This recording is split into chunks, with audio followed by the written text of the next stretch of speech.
Stephen, I'll just ask a question or two just to get the ball rolling on this and to give people the chance to think through. You talked there about the verb in the exam. Can you just talk to us about the importance of that? I know certainly from doing exams myself, I pay attention to it, but I'm a lot older now than people who are doing the Leaving Cert. How is there a certain discipline that should be applied to that, or should teenagers, for example, be circling that word at the beginning before they think about their answer? What do you tell your own students to do? Yeah, I suppose the big thing, I suppose, for economics, and it gets them out of all trouble, is the state and explain that we would always use. But obviously, in the specification, there's different action verbs used. But like generally, and if you look at any of the marking schemes that have been produced by the SEC, the state and explain gets you through all of the answers, whether it's a discuss, whether it's an outline. And again, I suppose the big thing has been the move away from the definition. And again, that's generally in favor of the students. Again, you can accept answers then that are kind of half right, whereas if it's a definition, like an examiner could say, well, that's either right or wrong if it's not fully correct. So again, that's kind of in favor of the student. But again, as a teacher, normally what I say is, and it's something that you kind of drill into them at the start of fifth year, state, explain, give an example. They normally put in inside the cover of their notes copy C, S, E, E, and they develop all their answers from that. And again, I suppose discuss normally is used, and again, I mentioned it there, is when students come down on two sides.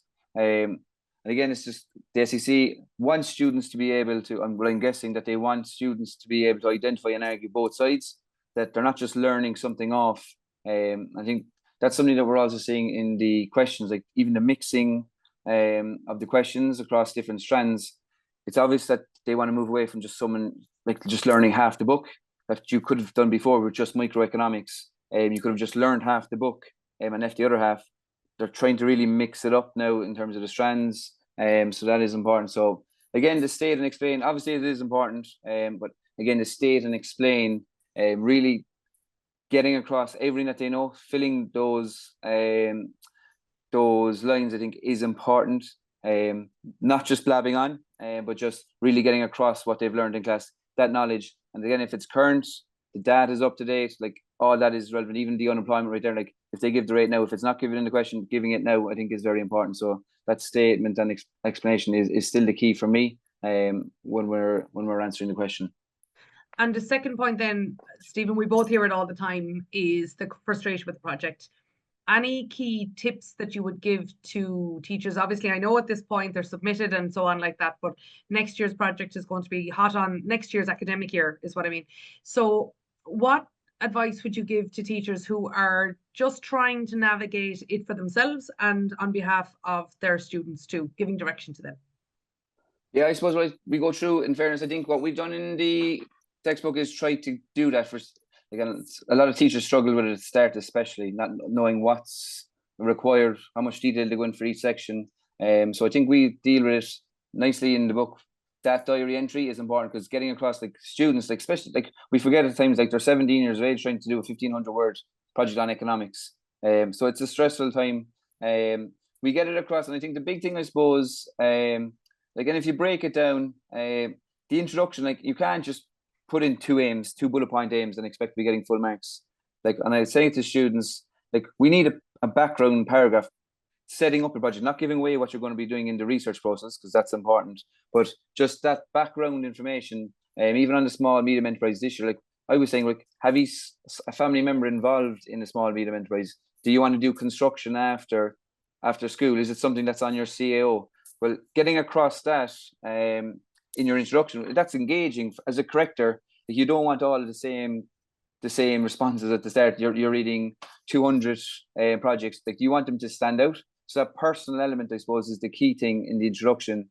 And then obviously you need your two clear aims and your sources, and we deal with that. But that personal side in the introduction, that background is very important. And that kind of follows through to the research process. Like you have to get across your personal opinions, your judgments.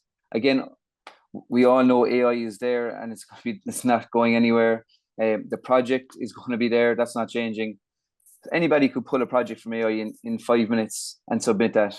And again, as an examiner, what we're told is, look, well, have they done everything in the marketing scheme? And what's in the marketing scheme is their judgment. So I think that if I was the Minister of Finance, then I would do this. And that's something that ChatGPT will, again, if students know the prompts, that could change. But at the moment, that's not what a lot of them are doing. And a lot of them are losing marks. And you see very good projects, but they fall down on that personal judgment. That's the key thing for me. The judgment in the research process, that they're not getting across the eye.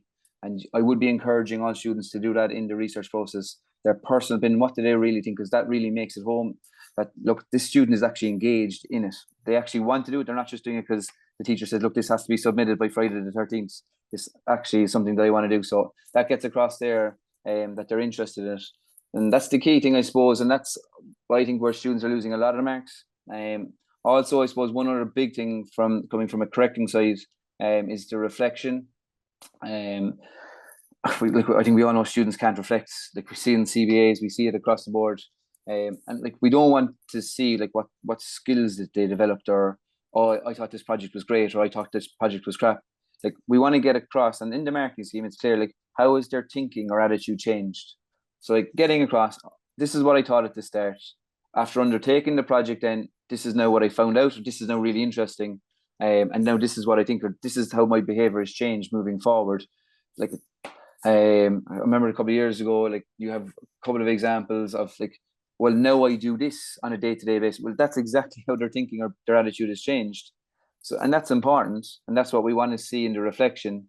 I suppose those three personal things are the key things that students are still not doing in the exam across the board. And it's just talking from a correcting point of view.